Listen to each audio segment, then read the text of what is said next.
Assalamualaikum warahmatullahi wabarakatuh. Perkenalkan, nama saya Nur Fitria Turmaningsih dengan NIM 221760, kelas RA3, Program Studi Manajemen Universitas Primagraha. Yang terhormat Bapak Asep Rafiuddin, SCMM, selaku dosen mata kuliah Etika dan Tanggung Jawab Sosial Bisnis. Di video kali ini saya akan mempresentasikan materi tentang etika dan tanggung jawab sosial bisnis. Dan tujuan saya membuat video ini adalah untuk memenuhi tugas UTS mata kuliah etika dan tanggung jawab sosial bisnis. Adapun materi yang saya akan presentasikan yaitu perusahaan dan pemangku kepentingan, globalisasi dan etika bisnis, teori-teori etika dan relevansinya, tanggung jawab sosial perusahaan audit kinerja sosial, dan hak dan kewajiban pemilik usaha. Baik, langsung saja ke materi yang pertama yaitu perusahaan dan pemangku kepentingan. Dalam sebuah organisasi bisnis yang ada terdapat sebuah pihak yang disebut dengan stakeholder. Stakeholder merupakan individu, sekelompok manusia, komunitas atau masyarakat baik secara keseluruhan maupun secara parsial yang memiliki hubungan serta kepentingan terhadap perusahaan. Adapun jenis-jenis stakeholder, yang pertama yaitu pengusaha atau pemegang saham, yang kedua para pekerja dan serikat pekerja, para pengusaha pemasok, masyarakat atau konsumen, perusahaan dan pengguna, masyarakat sekitar, dan yang terakhir yaitu pemerintah. Stakeholder dapat dikategorikan dalam beberapa kelompok, yaitu stakeholder primer, stakeholder sekunder, dan stakeholder kunci. Peran pihak yang memiliki kepentingan utama atau stakeholder dalam organisasi bisnis ataupun dalam usaha. Yang pertama yaitu pemilik owner atau pemegang saham. Perannya yaitu mengorganisasi, mengelola, dan menanggung segala risiko bisnis. Yang kedua yaitu peran karyawan atau employee. Kinerja perusahaan sangat bergantung pada kinerja seluruh karyawan baik secara individu maupun secara kelompok. Jadi peran karyawan merupakan peran yang sangat penting bagi organisasi bisnis. Yang ketiga yaitu kreditor. Kreditor berperan sebagai lembaga keuangan atau individu yang memberikan pinjaman kepada perusahaan. Yang keempat yaitu pemasok. Partner kerja dari perusahaan yang siap memenuhi ketersediaan bahan baku. Jadi pemasok ini berperan sebagai partner kerja yang memasok bahan baku terhadap perusahaan. Yang kelima yaitu pelanggan. Dengan mengidentifikasi pelanggan, perusahaan akan lebih fokus dalam memberikan produk dan jasa yang akan diinginkan dan diharapkan oleh pelanggan mereka. Yang keenam yaitu kesuksesan perusahaan biasanya tergantung pada pengetahuan karyawan tentang pesaing dan peranan mereka dalam bisnis. Dan yang terakhir yaitu pemerintah. Pemerintah misalnya memiliki peran kekuasaan untuk memberikan perizinan. Jadi kesimpulan dari materi ini adalah dalam menjalankan kegiatannya, perusahaan perlu menganalisis para pemangku kepentingan atau stakeholder yang terkait dengan perusahaan. Analisis tersebut diperlukan untuk membantu perusahaan dalam menentukan bagaimana cara mengelola dan melayani para stakeholder agar kinerja perusahaan, baik kinerja sosial maupun kinerja keuangan dapat menjadi semakin lebih baik lagi. Untuk materi yang kedua yaitu globalisasi dan etika bisnis.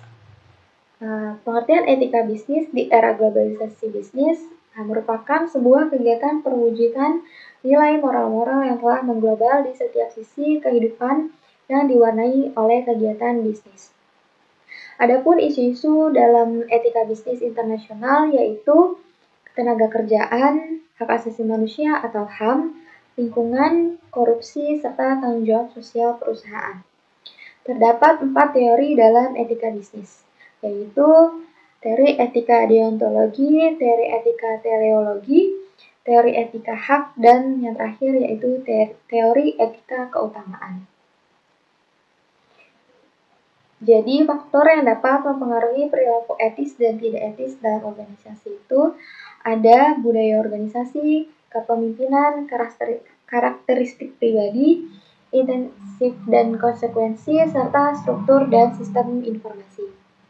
Adapun dampak positif dan dampak negatif dari globalisasi terhadap bisnis.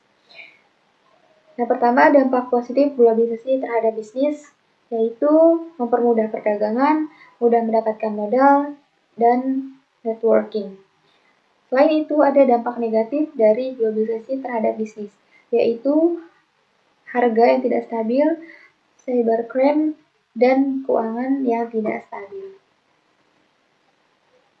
Jadi kesimpulan dari materi globalisasi dan etika bisnis adalah etika bisnis di era globalisasi bisnis merupakan sebuah kegiatan yang telah mengglobal. Setiap sisi kehidupan diwarnai oleh bisnis. Dalam lingkup yang besar, negara pastinya terlibat dalam proses bisnis yang terjadi. Tiap-tiap negara memiliki sebuah karakteristik sumber daya sendiri, sehingga tidak mungkin semua negara merasa tercukupi oleh semua sumber daya yang mereka miliki. Adapun yang sudah dijelaskan di atas mengenai isu-isu penentu perilaku tidak etis dan teori dalam bisnis internasional, serta dampak-dampak globalisasi terhadap bisnis, bahwasannya kita harus bisa beretika dalam berbisnis di era globalisasi saat ini. Materi yang ketiga yaitu teori-teori etika dan relevansinya. Istilah etika atau etis berasal dari bahasa Yunani yang berarti perilaku seseorang, adat istiadat atau kebiasaan, perasaan batin, watak, serta kecenderungan hati untuk melakukan suatu perbuatan. Beberapa teori moral, yaitu teori moralitas sosial atau social morality theory, teori kepribadian mulia atau personality virtue theory, dan teori teleologi atau teleological theory. Jadi pengertian relevansi dikenalkan oleh Sperber dan Wilson. Kerangka utama dari teori ini adalah adanya komponen kognitif dan komunikatif dalam setiap tuturan manusia. Kata relevansi berasal dari kata relevan yang mempunyai arti bersangkut paut yang ada hubungan dan keselarasan. Berikut prinsip-prinsip relevansi. Setiap ujaran mengandung prinsip relevansi. Tanpa memasukkan unsur-unsur konteks, pendengar tidak dapat membuktikan keakuratan relevansi bahasa. Dan yang terakhir, pada suatu ujaran, struktur ujaran dapat menghasilkan dampak tersendiri sehingga dapat menimbulkan beberapa persepsi.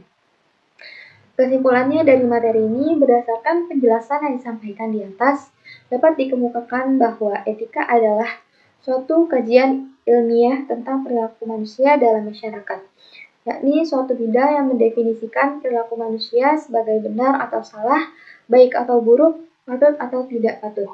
Etika menegaskan prinsip-prinsip perilaku yang perlu ditempuh individu agar bersesuaian dengan kebijakan yang diterima.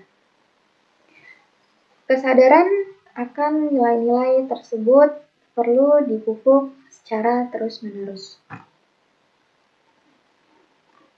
Materi yang selanjutnya yaitu tanggung jawab sosial perusahaan audit kinerja sosial. Jadi di sini ada kesenjangan sosial. Kesenjangan sosial merupakan suatu keadaan tidak seimbang sosial yang ada di masyarakat yang menjadikan suatu perbedaan. Masalah kesenjangan sosial ini adalah ketidaksesuaian antara unsur-unsur masyarakat yang membahayakan kehidupan kelompok sosial. Adapun status perusahaan. Pengertian perusahaan itu sendiri adalah sebuah badan hukum yang mempunyai hak-hak legal tertentu sebagaimana yang dimiliki oleh manusia. Misalnya hak milik pribadi, hak paten, hak atas mereka, dan sebagainya. Tanggung jawab sosial perusahaan merupakan kewajiban perusahaan yang dianggarkan dan diperhitungkan sebagai biaya perusahaan yang pelaksanaannya dilakukan dengan memperhatikan kepatutan dan kewajaran. Adapun tanggung jawab sosial bagi perusahaan, tanggung jawabnya yaitu keberadaan perusahaan dapat tumbuh dan berkelanjutan dan perusahaan mendapatkan citra yang positif dari masyarakat luas. Selanjutnya bagi masyarakat. Praktik CSR yang baik akan meningkatkan nilai tambah adanya perusahaan di suatu daerah karena akan menyerap tenaga kerja, meningkatkan kualitas sosial di daerah tersebut. Bagi lingkungan, praktik CSR akan mencegah eksploitasi berlebihan atas sumber daya alam, menjaga kualitas lingkungan dengan menekan tingkat polusi dan justru perusahaan terlibat mempengaruhi lingkungannya. Dan yang terakhir yaitu bagi negara. Praktik CSR yang baik akan mencegah apa yang disebut corporative misconduct atau malapraktik bisnis seperti penyuapan pada aparat negara atau aparat hukum yang memicu tingginya korupsi. Pengertian audit sosial menurut Mujurno pada tahun 2011 adalah audit yang menyangkut pemantauan, penilaian, pengukuran prestasi perusahaan, dan keterlibatannya dengan masalah sosial. Berikut prinsip pendekatan yang dikemukakan oleh Pierce dan Kay. Yang pertama yaitu multi-perspektif, yang kedua komprehensif, yang ketiga komparatif, yang keempat reguler, dan yang kelima verified, dan yang keenam yaitu disclosure.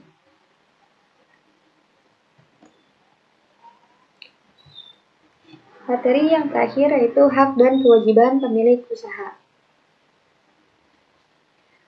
Hak adalah segala sesuatu yang harus didapatkan oleh setiap orang yang telah ada sejak lahir, bahkan sebelum lahir, sedangkan kewajiban adalah sesuatu yang wajib dilaksanakan, keharusan atau sesuatu yang harus dilaksanakan.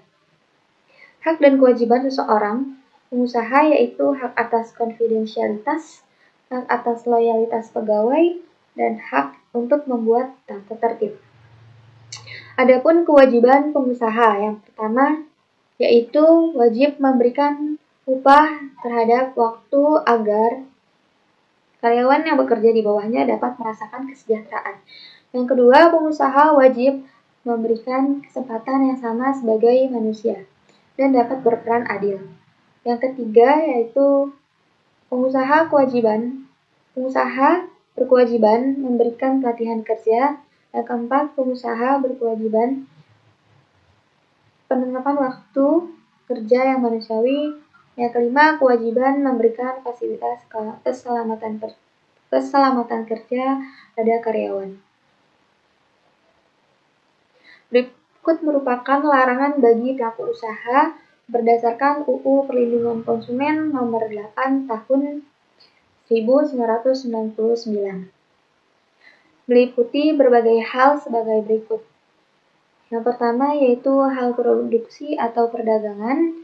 Yang kedua, hal menawarkan, mempromosikan, dan mengiklankan. Yang ketiga, pernyataan yang tidak benar atau menyesatkan. Yang keempat, larangannya yaitu hal mengelabui atau menyesatkan. Yang kelima, hal promosi, iklan yang tidak dilaksanakan. Dan yang terakhir yaitu hal hadiah yang tidak dilaksanakan.